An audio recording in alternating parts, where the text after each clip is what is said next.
Good evening, everybody. A very warm welcome to everyone outside in the land that is on the interweb. Tonight, what I'm going to do is have an interview with the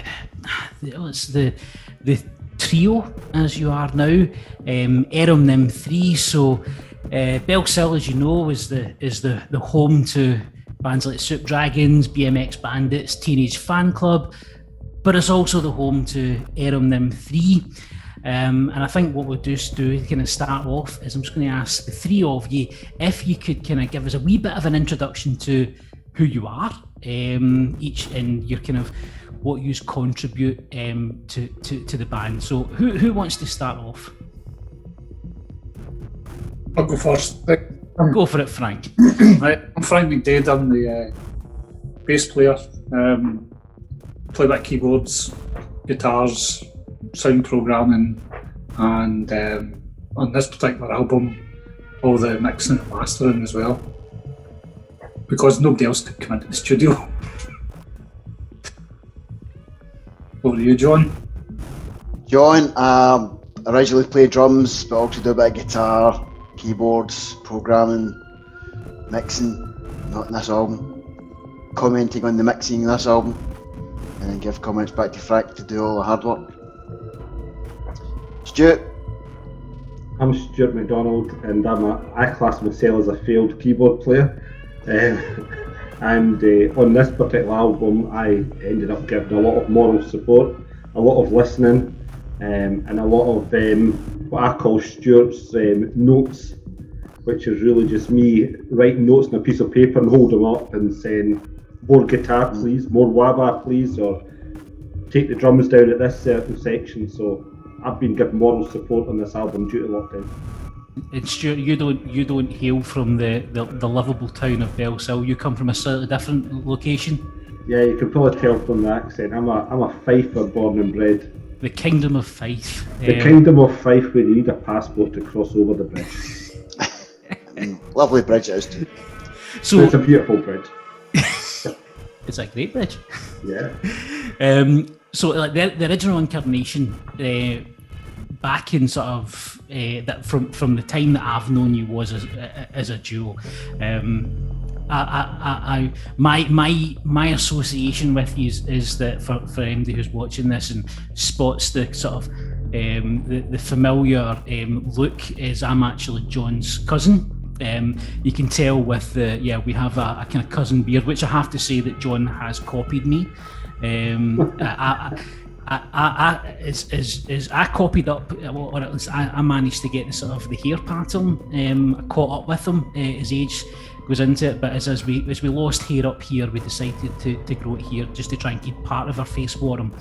But you guys went through a wee bit of an evolution in about 2011, and you released Realscapes under the new name of Eromnim3, and then fast forward a few more albums, and you went from a two-piece to a sort of three-piece. So, Stuart, how did you actually meet our wee Belsill boys here? How did you kind of get together? Well, we met at a music festival down in Birmingham, and it was just a chance encounter that I was standing in the hotel lobby waiting on one or two of my travelling guests, and Frank happened to have a Mick Callum t-shirt on, and we just started chatting away. And so it's not like Frank to talk to a stranger, no? Well, yeah, in a bar. In a bar. But yeah, we chatted away and got on really quite well, and he asked if I played an instrument, and I said, I was, just like I mentioned earlier, a failed keyboard player. I'd played in a band many years ago, but for 20 years did nothing. But was keen to do something, even if it was just home recording and mucking about my keyboard myself. And Frank kindly invited me through to meet up with him and John and show me the studio. And after about 6 weeks of trying to put him off and tell him, you don't want me to come through, I left the Kingdom of Fife at 12 o'clock one day and said to my wife I'd probably be home in about 2 or 3 hours once I realised how bad I was. And I think instead of getting home at 3 o'clock in the afternoon, I actually got home at 3 o'clock in the morning. And I think we recorded 2 or 3 good ideas on that very first session. So that's kind of how the world kind of collided with Frank and John. Did those recordings that you did on that trip, did they make their way into any of the previous albums when they were still a kind of a two-piece? Or when I would say when they were incomplete? Yeah, those ended up being on UVB 76, those particular 2 or 3 tracks that we did. And I can't recall what ones they were now, but we definitely recorded a couple of things, because again, I was taken aback by Frank saying, go and just start playing on this, and I started mucking about on I think a Chaos pad or an iPad for 10 minutes. He goes, right, you've recorded enough, right, let's move on to the keyboards now. And that's kind of like, I've recorded everything and let's edit later on. But it was a good start, a good introduction to how Frank and John worked, and it's right up my street, thoroughly enjoyable. How much of a bad mood was your wife when you came back at the late or early in the morning? No, she was absolutely delighted, John, because I think for years she had always encouraged me that I should be doing something musical because of my love of music, and but again, it was the first time I'd come across a bunch of guys that were like-minded to the music that I would listen to and wanted to create. So it was an easy fit for me. I think maybe I had more of a challenge for the guys, because I obviously I'd never touched a keyboard or even now technology is a bit of a challenge for me even now. So because things have progressed so much in the 20 years that I was absent from the technology side of things. So so I've learned a lot even in the last 4 years working with the guys. It's been probably enjoyable. He picked it up really quickly. You gave him a keyboard and he was twirling knobs like a professional. So, I mean, Stuart, you just said there then it was an easy fit for you, John and Frank. How did it feel for you guys letting kind of somebody else into your kind of wee world that you have? Because you guys have been doing stuff like for the 80s, because you're very old, you know that. So when I was being born, you guys were making music. How we weren't making music at the time you were born, John. We weren't, and I think it was a bit personal. I know we're a close family, but there is boundaries. So it's as horrible in the 80s as you think, either. What was that, Frank? Things aren't as portable as you think in the 80s, the amount of stuff we had to get in our neighbour room would be difficult. That's true, that'd be very different. And what a noise you would have made as well. We'd probably just ordered it. So what, how then, how have you guys then had to change and adjust? Because it is obviously, it'll be a different experience rather than just you two guys together now. Stuart's in with you. How have you had to adapt and change? You want to start? It'll be interesting if it's the right answer as you get. I don't think we've changed that much. I think Stuart's come in and we're able to actually try and play a bit live together.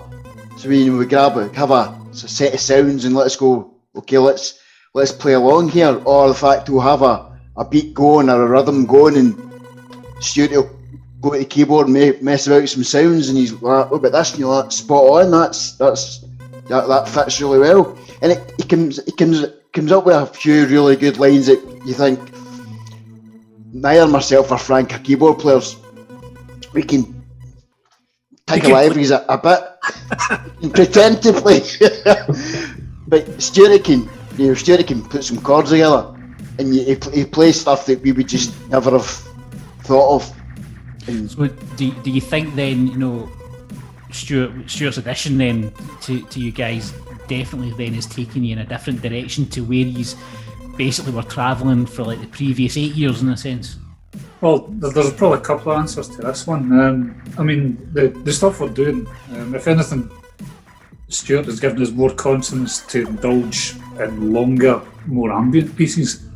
We're always kind of reining back from that, so we thought, you know what, I don't think there's really a market for that sort of stuff, and it is a bit overindulgent. It's just like, crack on. If it's not over 12 minutes, Stuart doesn't want to know.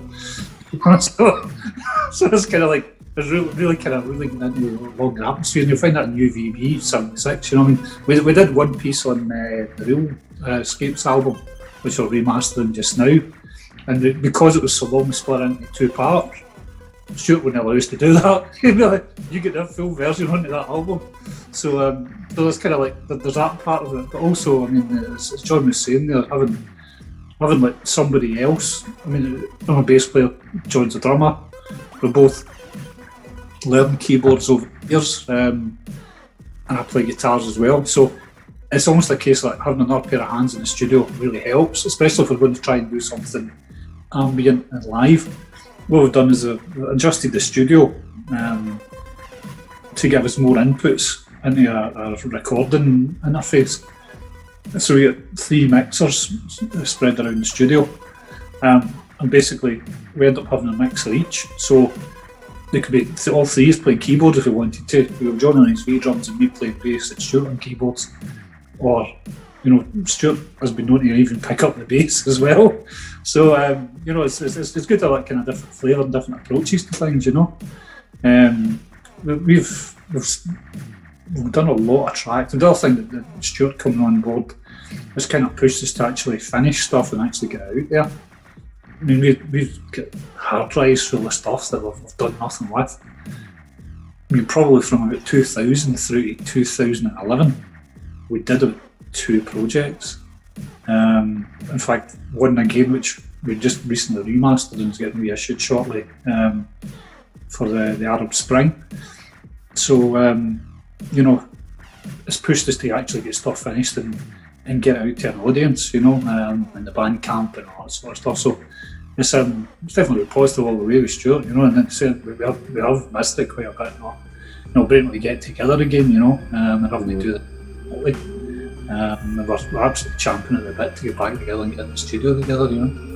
That kind of leads into actually quite a good question, because now that when you became the 3-piece then, so if we go pre-lockdown and the 4th studio album, which is Leap 59366, is that right? That's correct, John, yeah. Yeah, see, I did the homework. What and you've got the t-shirt on to prove it as well. What is a typical recording session then? Obviously it's going to have the challenges, Stuart, for you, because you're still travelling down from Fife area. I would imagine you still get in the studio, but how did that particular album kind of come together? What is the typical recording session? What are the roles that you play in that? What happens when you encounter disagreements and things? Talk us through that. First of all, the album wasn't a typical recording session. Really, it was been one of the whole album was recorded in a day. That's why it's called 59366. It was recorded on the leap day of that year. Right. All of the tracks were recorded in that session. That's totally unheard of, and that's totally unusual, because we would usually maybe do 1.5 a track, you know, maybe on a session. That session was just all the way through. And I think it was only 7 hours as well. It's not like it was some kind of marathon session. I think I turned up at 12, and we just started doing the usual. There was noises to be made, and there was you know, improvisation going on in the background, and as usual Frank probably hit the record button, and before we knew it we'd been playing for 12 or 15 minutes and kind of captured that, and before anybody could even save it, I think we started working on the next track, and it just seemed to be a flow, and to the point, John, we actually said that either to Frank or John or to both of them, right, next, and we just changed some sounds on the keyboard, and away we went in another direction with something else. So was that? And before we knew it, we had about 9 tracks. I think it was maybe 1 or 2 tracks that we created that day didn't even make the album. And so the intention then wasn't actually to make the album in that day. Is it just things organically just happened?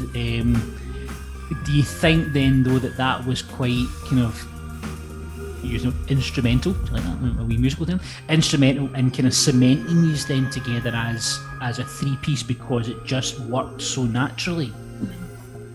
Well, we'd been working probably for about a year together at that point. And again, what we were doing was just starting to get moving together and starting to prep for the next album. And this thing just came out of the blue. And so that literally happened in a day. And with the whole thing mixed and mastered by about May. We had other tracks that were, as we're always doing, we're always writing stuff. So the new album, DarkMaschina, that started probably shortly around that time as well. With a couple of tracks hanging around from previously. So we knew this more upbeat thing was coming. And we thought, this is a good thing to kind of do as a package, put it out there, and then we'll move on and we'll go on with what became DarkMaschina. So it's always, it's a bit of a conveyor belt. There's always stuff happening. There's always ideas in the room. These days, because of the technology that's out there and the essentially cheap technology, you can buy something that sparks off different creative things. And in DarkMaschina, it was actually, believe it or not, a £6 synth app. I couldn't believe it. I believe it was built in Pro Tools at one point. And it just got released as a package by Alesis, I think it was. And this thing is an absolute beast. It's an emulation of a Russian tube synth for the 80s. And it cuts through everything. It's an absolute bomb of a machine. And that's featured quite heavily on DarkMaschina. It just really fitted the material, But it could be anything. Stuart really loves the Prophet 12. Sometimes you've got to throw a lasso in and move around the studio a wee bit to go you got to move on to something else. We know the Prophet 12 is brilliant. Maybe we'll try a different flavour here. But it's all good fun. It's certainly pepped us up. Since Stuart joined. And but your problem then that you have now is that you are middle pandemic. You can't get together in the Texture tank. How do you still continue to make music under these circumstances? Well, I suppose John's got his native instruments set up. I've got not a copy, it's a shared license, so when he does stuff, he can send me files and then I can upload them. We use Cakewalk. We've been using that for 20 odd years, something like that, and a couple of years ago they just made it free, which I thought was an astounding decision, but great, so we've got a lot of kind of over the years additional tools built into this, and we upgraded the PC a couple of years back as well, so luckily we did that then, or we went into the processing part to do half of what we're doing, you can't say it came at a good time and isn't that, but certainly it's no slowed us down any, you see, we've done 2 albums within a pandemic, let's face it, there's nothing else to do, so we get torn into the music, you really don't watch so much TV, Lockdown gives you a chance to be a lot more creative than you would normally do. Well, the fact that you couldn't travel for work basically took 2 hours off my day. So I'm working from home. I didn't leave the house at 6 in the morning and I wasn't getting home till almost 7 o'clock. Now it's a case of you can start work at 7:30 in your own house and be finished for 5. So I'm not going to be travelling either way at that point. So, there were literally well more hours in the day for us, So, I know John had been furloughed at one point, so last May you were blasting out off the. Well, I was right at the start of the pandemic when we were furloughed. I was still getting up my normal time, had the computer set up. I just did a session. Wife was still working away, so got up and just did tracks upon tracks, and then a few of them made the album. A few of them were okay enough that we packaged them up and sent them over, and Frank's sprinkled some dust on it, used a couple of synths over it, and it works. But it's hard. It's not. I couldn't say this is a long term. It's working in this manner, it's not conducive to a long time. You know, that you really need that interaction in the studio. What about yourself, Stuart? How have you kind of changed and adapted over sort of kind of lockdown? Well, I was furloughed early doors on lockdown, but I've been back working kind of full time since beginning of last May last year. So again, working from home time to time, but again on the DarkMaschina album, I've been given more moral support, and the occasional sample is my contribution. But as Frank quite rightly said, you know, playing when you're in a band, playing and recording is probably 5%. Discussing ideas and where the music's going and how the track can benefit from guitar or bass or a bit of keyboards here or additional drums is where I was kind of lending my moral support. But also, as Frank touched on earlier on, I feel since I was out of music for 20 years that I get quite impatient. So it's like, come on, let's get this done, let's get it done. So my sort of my persistence and my pushing has probably really helped. So that was kind of where I contributed more than a musical sense on this one in particular. Having seen what Frank can be like when it comes to certain tracks, he definitely needs that voice to tell him, no, stop. Would you say that's right, Frank? What are you possibly alluding to, Jav? What do you say? No, I'm not. No, I'm not saying. I'm not saying another word. Right, let's. What, you think I just put bass on everything? Is that what you're saying? No, it's more of a case of once you get the track done, then you go, oh, let's see if we can then maybe loop it through this machine here. It'll change the texture of the sound slightly. That still happens 24/7 now. Yeah, that works. Oh.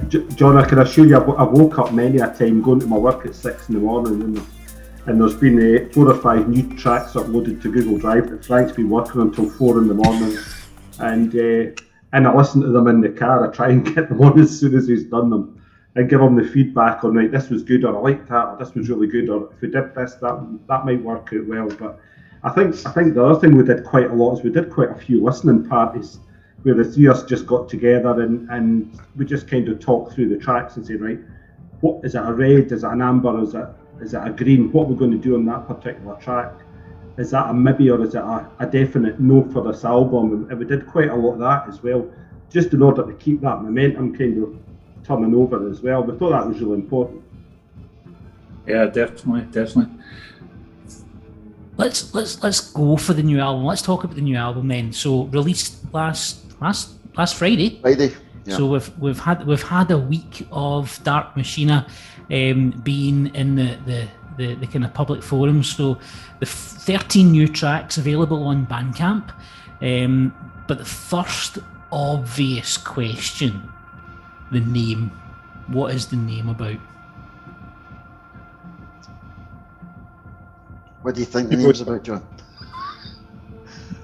You get a backdrop. You go for it, John. What do you guys take it as the name? Go for it. Well, they take it. The name is sort of a inference to the way technology is, and the way technology's been taken, used, abused. So there is this sort of dark undertone from what the future may hold. Through the machines, artificial intelligence, machine learning. Well, let me read this bit then from your Bandcamp site. So it says the album delves into a world of the future, exploring near future, future gazing, future telling, and future fear. The tracks lift the veil to expose the dark machine, driving us to that ominous place. First of all, who wrote that? Who was the wordsmith there? Sounds like a Frank. It was a combination of all three, John. It was a combination. So what is your take then to what it is you're trying to say then? We try to get people to just think about where things are with the machinery today. You know, the technology's there, but there's ways of using that technology and there's a lot of ways it's been taken in a darker way. So there's tracks on the album about hacking, about artificial intelligence, quantum computing, Chinese surveillance, quite a few about hacking actually. So there's different levels. You're American, Russian, Israeli. So North Korea. The kind of where it was kind of going was we were writing the tracks, you know, they were kind of hardcore electronic, very quite dark at times. Tried to even make them darker, to be honest, you know. And we got to the point where it was a case of, right, we really need to say something with this as well.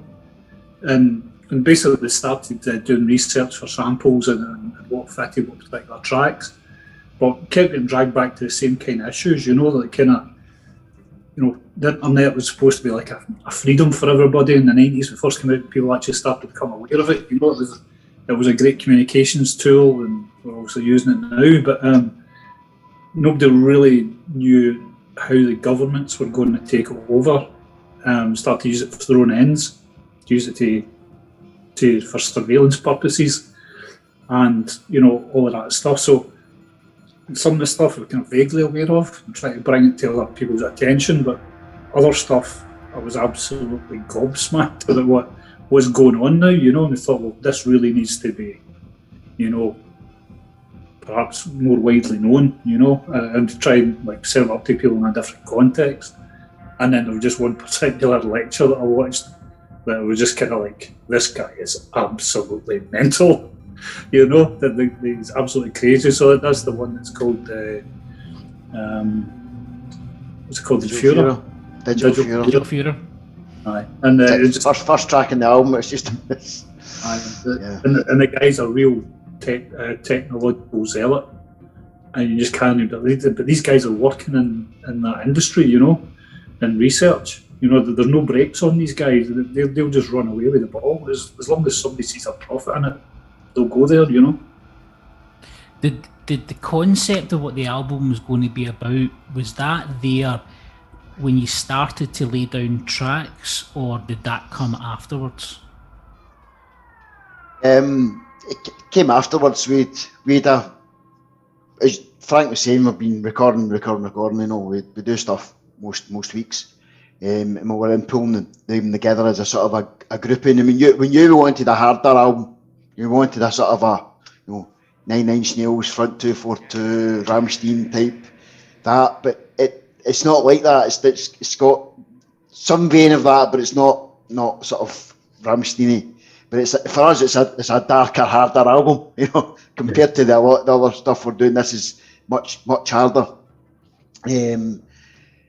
So that was that. We knew that was the direction we wanted to go. So the tracks were all along that line, but it needed a focus, and we knew what we were calling it, sort of DarkMaschina. That's the title had been there from the start, quite a while back. So we knew that was a sort of a vein we wanted to go down, and then once Frank started doing his research and just fired some of the samples in it and put it up on Google for a listen, it made sense.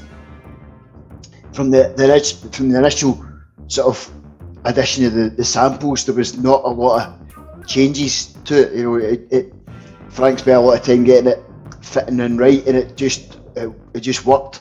And from that time, it was like the album just seemed to come together. And overnight, I'm saying overnight, Frank has been several nights, several late nights, early mornings, crawling the web to get stuff. You might want to kind of rephrase that, John.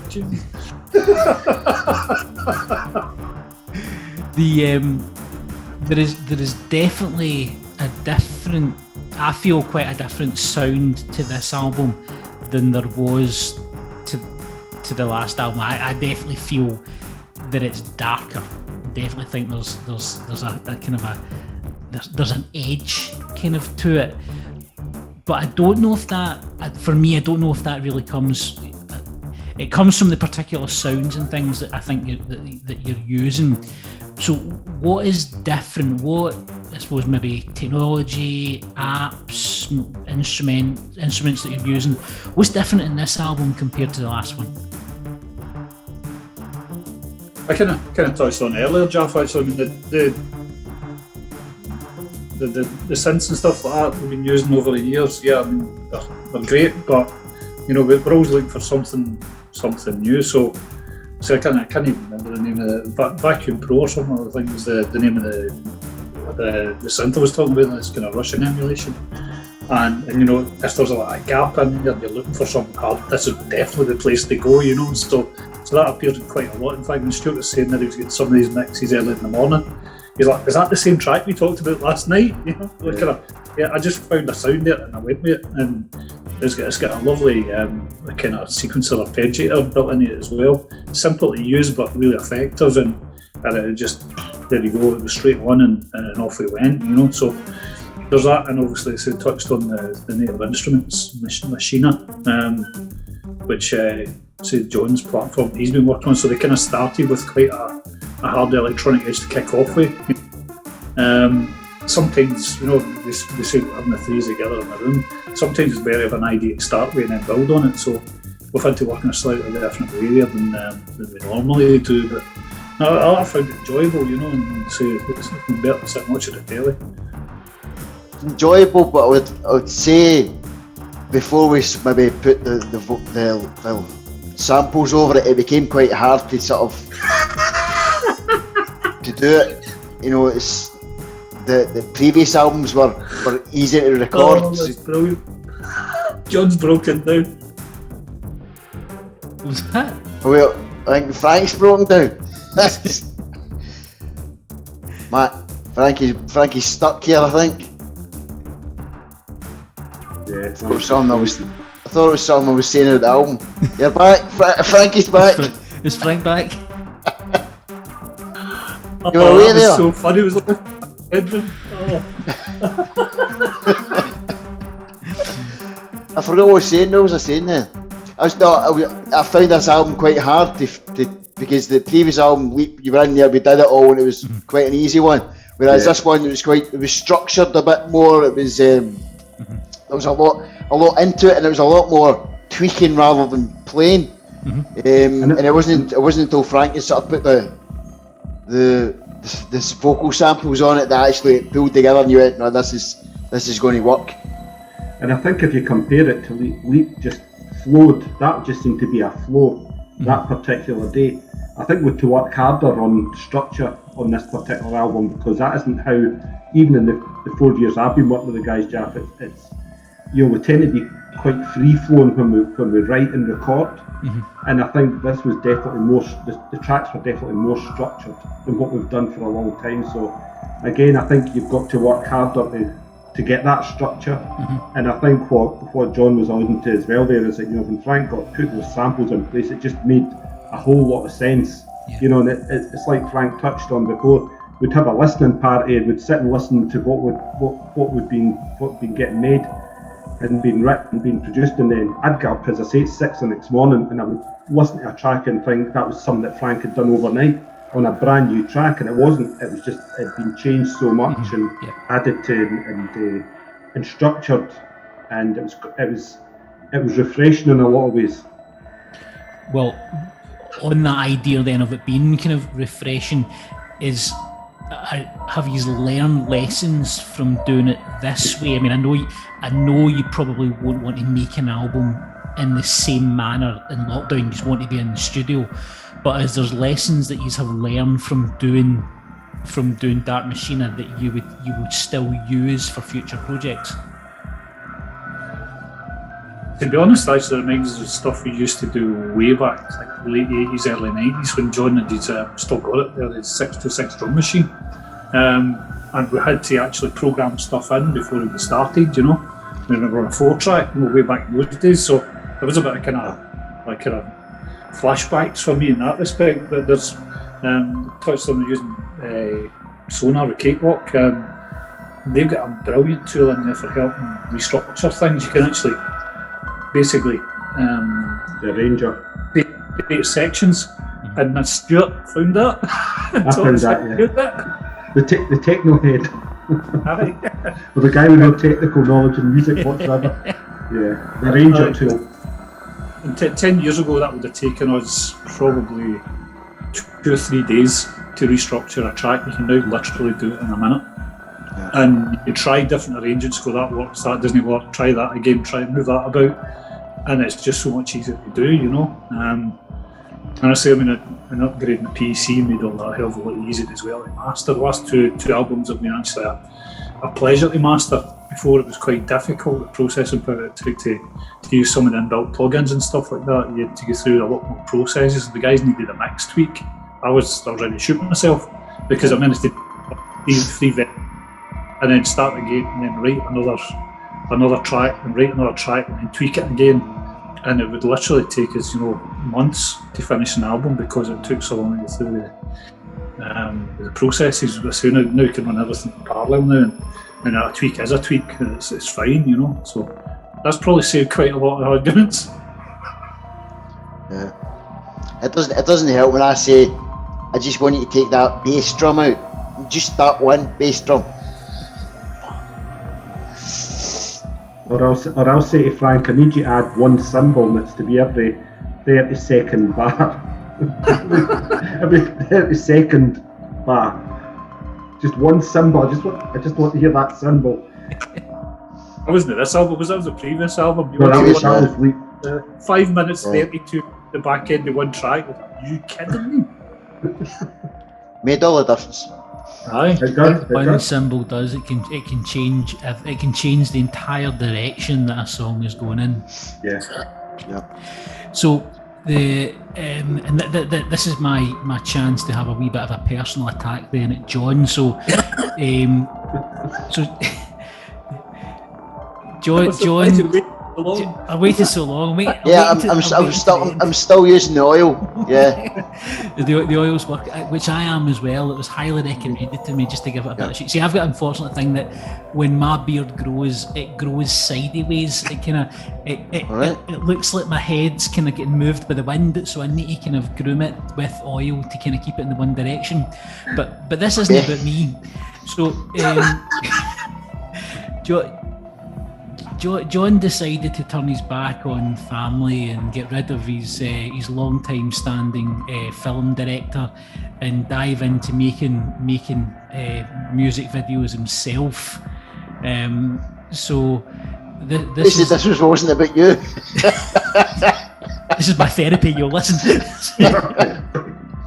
So John, talk us through your couple of videos. What we're going to do now, if we'll work this perfectly, is we'll show one of the videos just now.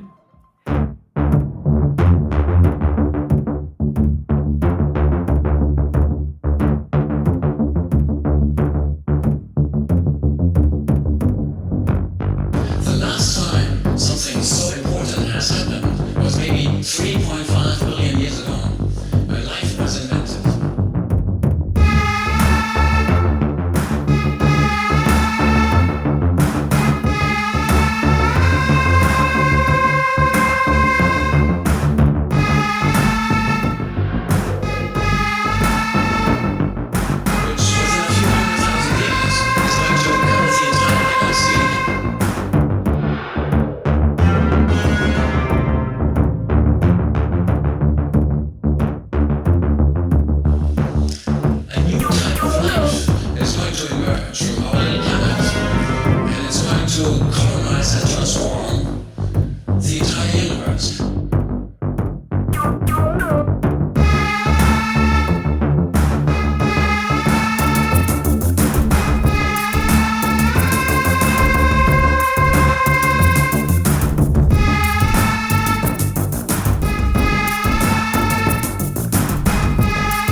And now we're back.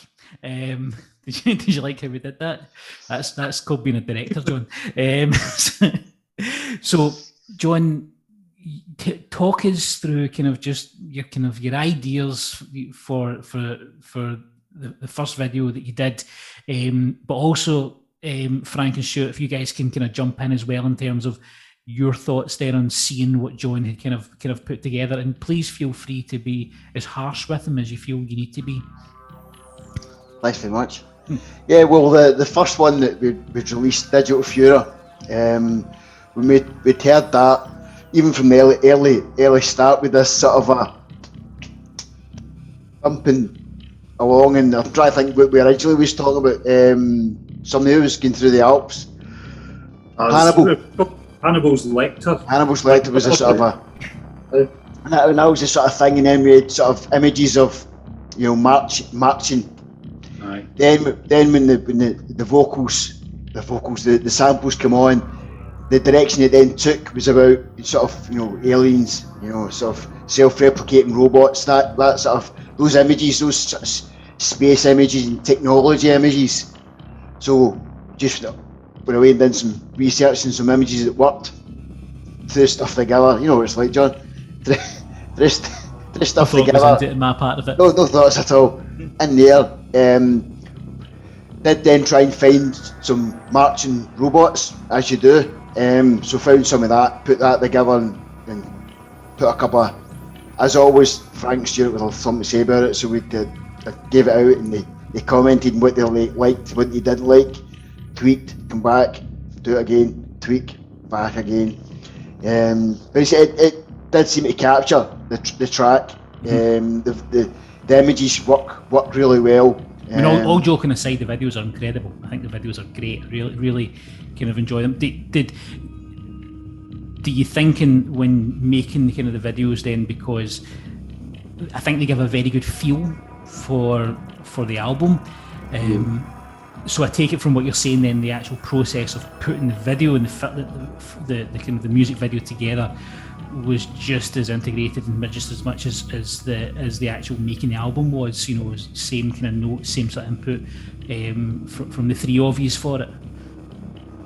We were kind of doing it parallel, to be honest. I was still finishing the mixes and that kind of thing, while John was away doing the videos. So as I was just putting up our draft mixes for the masters, John was away running off doing the visuals. So, to be honest, I can remember having a couple of quick comments on it. It was pretty much fully formed by the time we first saw it. I don't know what you think, Stuart, but No, I totally agree.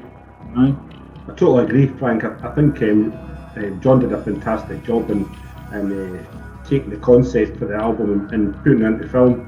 and thoroughly impressed though. I think both Frank and myself were for how much it reflected the tracks that he was producing for the video. Absolutely first class. I wouldn't want to take anything away from John in that one. It was pretty much John's idea. There was not a lot contributed for Frank and myself on that. Just the occasion where there's a drum here, or that isn't quite right, or it's slightly shorter, we could modify this. But 99% was basically John's idea right from the off.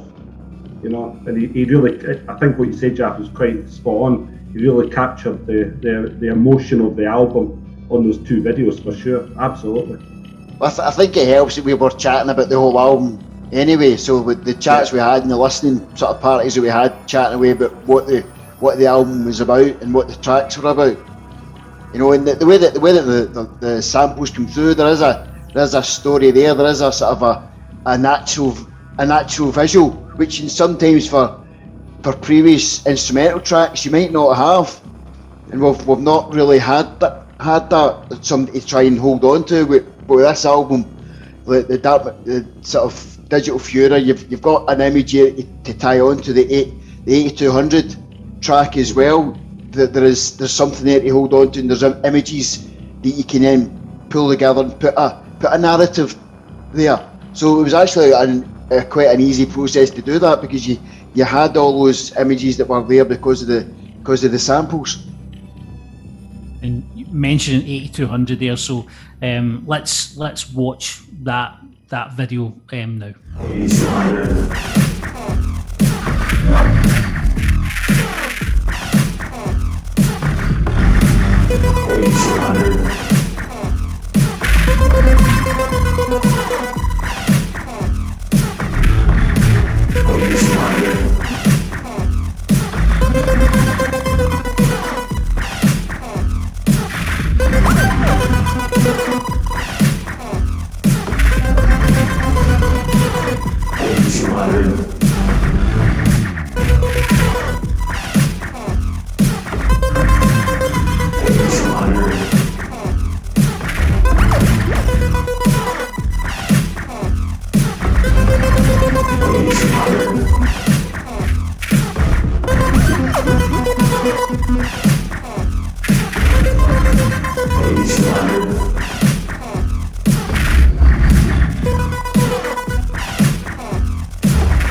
Be able to manipulate encrypted data without decrypting it.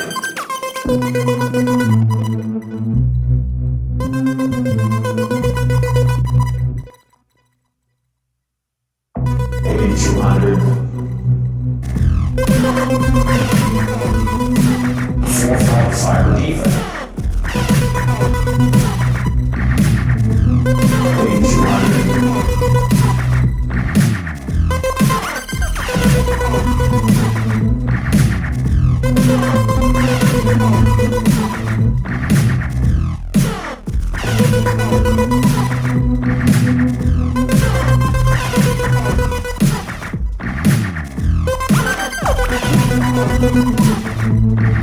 400 cyber defense.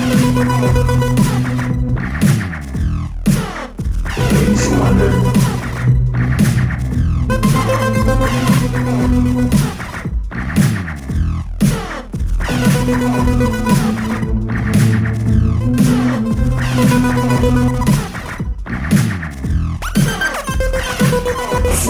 Cyber defense. 8200.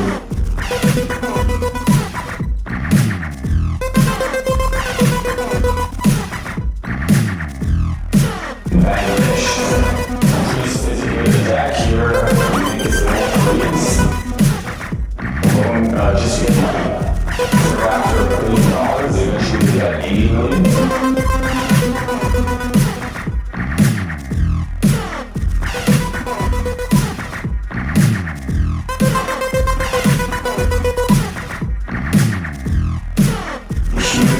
Cyber attacks were released in the US by Rampant.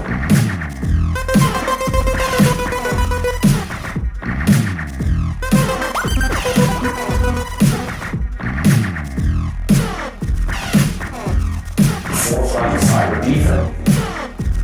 8200.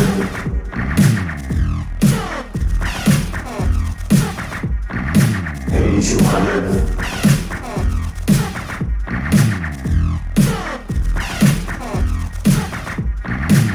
8200.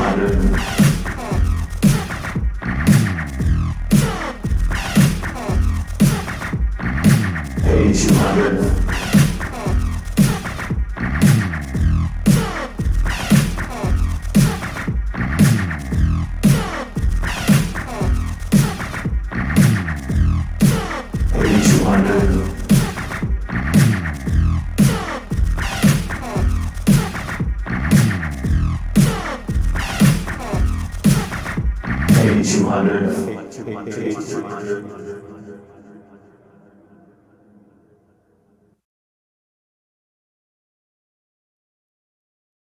So that was a video for 8200, another one where John did his. No, it wasn't your directorial debut because you've directed a good few things, kind of now. Yeah.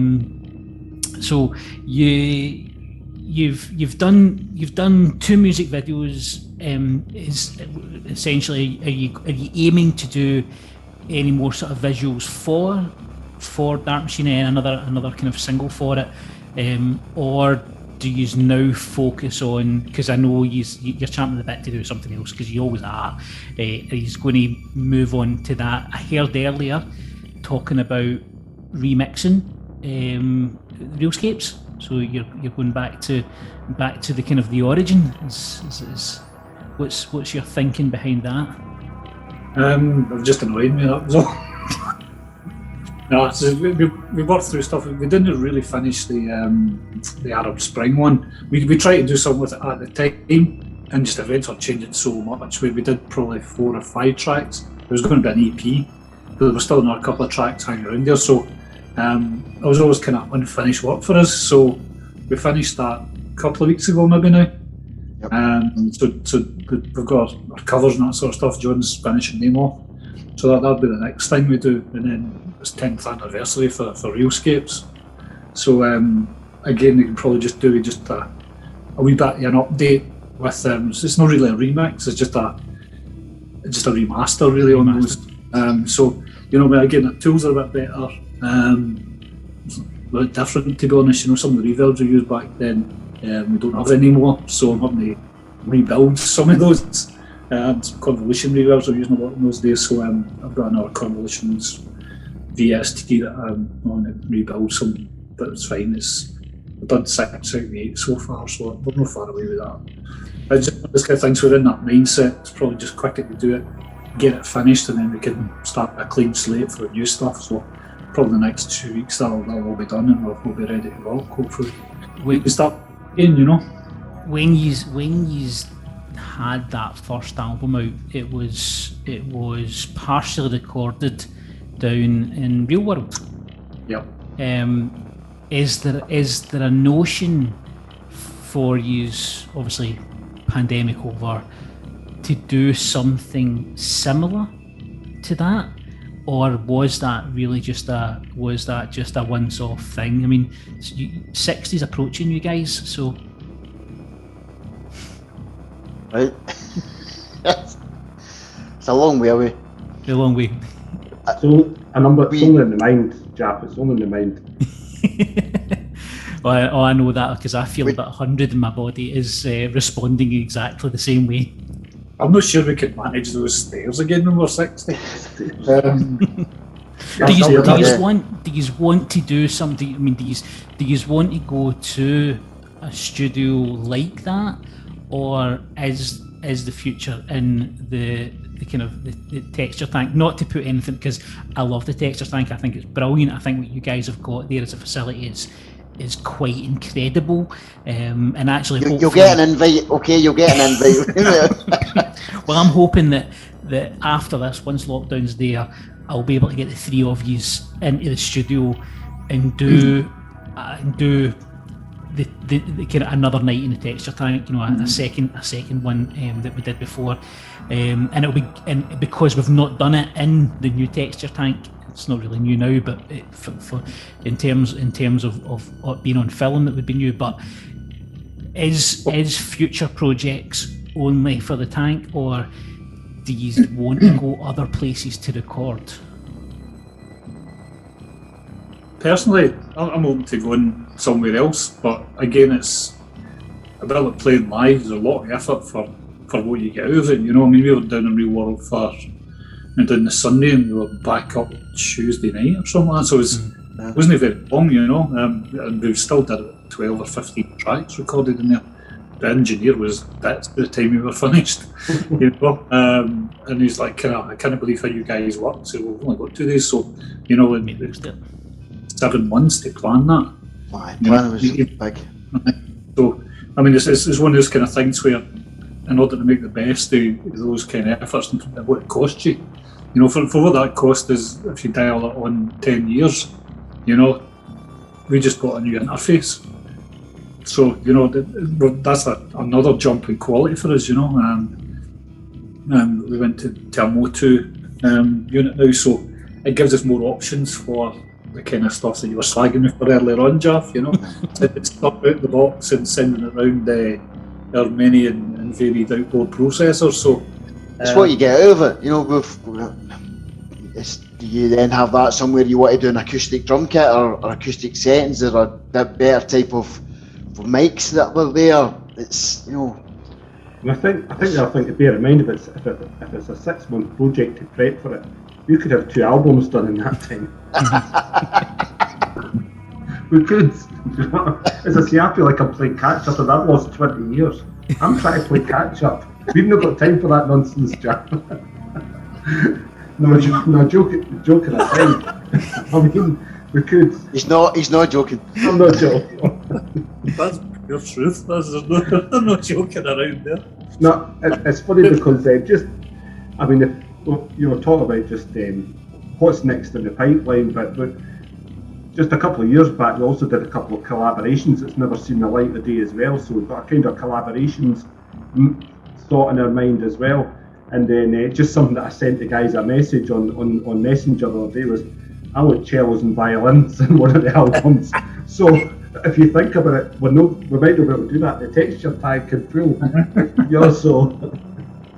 Yeah, I would like a saxophone as well. So Jaff, if you know him to play saxophone. Aye. my saxophone is currently sitting in my garage, and while my children are still of a young age, I don't think I'll be.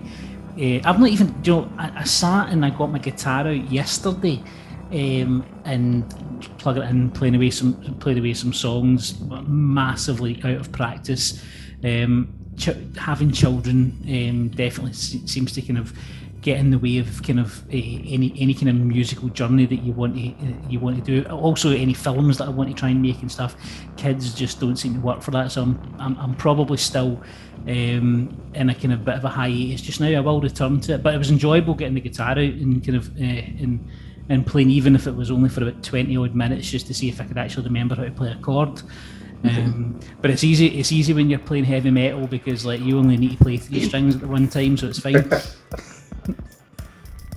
Yeah, I mean, on the kind of technology side of things, I mean, the boys wouldn't even recognise the studio when they get back, because I've done so many things to it. They just kept because he's sold everything and he's moved away. He's actually doing this in Spain just now. I wish.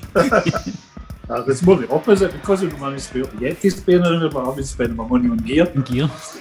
So you're suffering from gas again. There's lots of toys there we've not used yet. Was it Brain 2000? What's that called? It's Brainator. Board brain patch interfaces. Oh, it's mad. Look, I've got 2 10 pedal setups, and a Helix. So it's just this nuts. for my life. That's along with these people mixers. And John went through a phase of just every time he turned up at the door, he had another mixer in his hand. So we've got a myriad of paths to send stuff through. So experimentation's high on the list for the next album. Have you managed to keep track of any feedback that's getting created now? Have you still got kind of a map of where everything's going? There's 5 A3s that like that. It's mad. It's just a mad scientist laboratory now. It's crazy. So getting kind of close to kind of the end then of a re-interview. Sticking with the album then, sticking with DarkMaschina. For each of you, can you pick one track? You've always have the same track if it comes out that way. What has been your most favourite track from the album, and what is the reason why it kind of it's probably the one maybe you hum more or whatever? What makes it your favourite?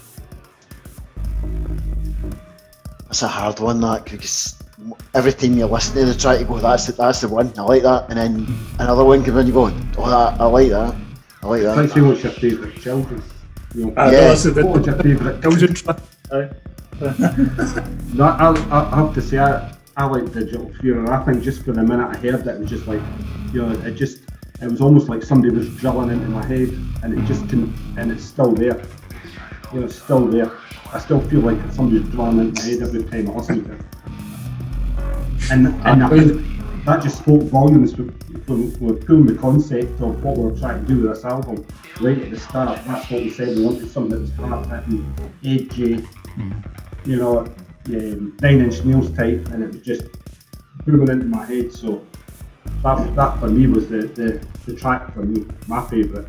I can't give an answer, Jeff. However, one of the titles that I just love, I love this title of the track, is Altar to an Alien God. When I heard that's just tremendous. Sounds like a book that I can write later on. There you are. A book inspired by the music of Eromnim3. Eromnim3, yeah. I'll write that in the dedication page right at the start. We actually always are saying, I mean, certainly when we had that riff kicking about for quite a while, and we just wondered what to do with it. And then John got a trumpets sample and added to it, and I thought, wow, that's really lifted that track. And then we were going through one of the listening parties and had banks and banks of vocal samples, and we were trying to move them up, and the twos had that light bulb moment when we decided that was going to be called Digital Fury. That's the one, that's it, and then we were like, yep, God, and go and do it that night. As soon as I go off the call, I was straight on you, you know, and it was brilliant. I mean, 8200 is brilliant as well, you know, I mean, there's really Cyber War Group, 8200, that's what they're called, so, you know, it's kind of, there's all these hidden groups all around the world all fighting each other instead of fighting with missiles. They're all trying to look at their bank accounts. It's great, you know. If it's people off the battlefield, that works for me, you know. I suppose probably one of the kind of the strengths in terms of that is that when I first heard that track, and I think it was the video that John had done and he sent it to me.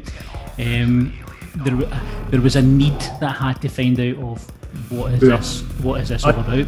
So and I think actually that's kind of one of the strengths of when you've got a tune like that. Like, you know, if you hear something if your brain just dismisses it, you're kind of like it's not made an impact, whereas the track hits you, your track's kind of it's working in the brain straight onto Google. I'm like, what is this 8200? What's that about?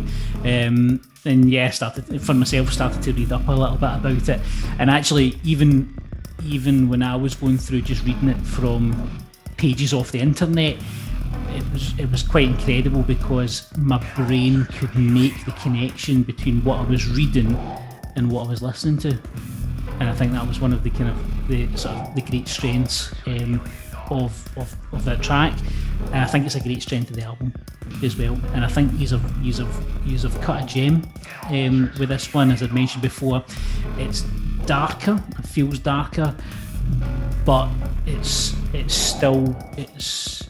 a real pleasure and a joy to listen to.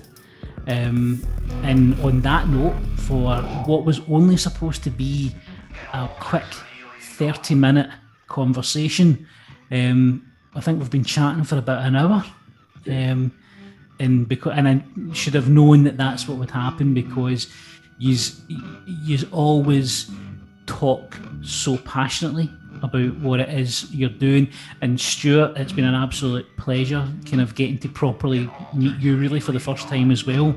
And I'm hoping then that have you told Stuart about kind of like there might be a point where you have to like get him over to work continuously for 48 hours or work. Have you shared those experiences with him? Yes. I think that was a session number 1. So you know what you're getting into then. Don't know if we'll ever do that again, John. Do you think? No, I don't know. Possibly. We'll see. Can see what happens. Certainly, if not within that competition, I'll try and do something where I can collaborate with the three of yous in a way. If yous are still free though, I mean, if I'm paying them. But see how the album goes. We're always getting to the stage we can get paid now.